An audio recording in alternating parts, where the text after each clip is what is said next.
right, so Rawson, you're directing Kevin Hart and The Rock. Yeah.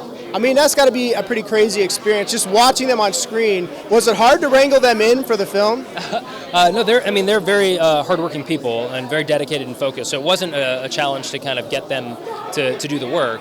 They love that part of it. They're very similar people. They come in very different packages, of course, very different sizes, but they're essentially the same person, and that they're 100% committed and dedicated to doing their best on every single take. And it was a real pleasure, like, to have the biggest action star in the world and the biggest comedy star in the world in your movie. You know, it's sort of like starting with Pocket Aces. You know, right? So.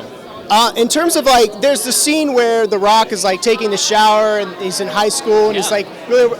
Tell me about that scene, because that looks like he was really into it and enjoying that. And how did you guys pull that off? Oh, that's a great question. Well, that's the one thing I'm so proud about when it comes to Central Intelligence. It's a fun action comedy that comes out this summer, but it has a really great anti-bullying message. Like that's the story, that's the theme of the picture.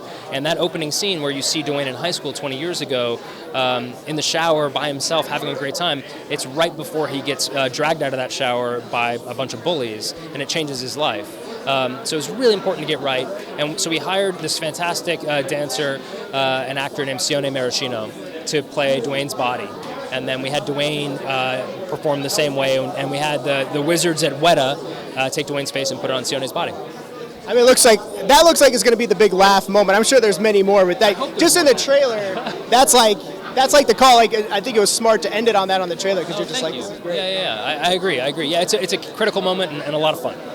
Just last question, can you tell me, there's a lot of talk and everybody always wants to know, what's up with the Dodgeball sequel? Is it coming? Oh, good question. I have no idea if it's coming or not. I know they were working on one, but I don't really know if it's happening or not. We want it to happen. Good thank you very much. I love the first one. I mean, we need more. Yeah, it's really near and dear to my heart. It's the first thing I wrote, first feature I made, and I love that movie. So it's infinitely rewatchable. So I always gauge that. So it's great. That's so nice of you. Appreciate that.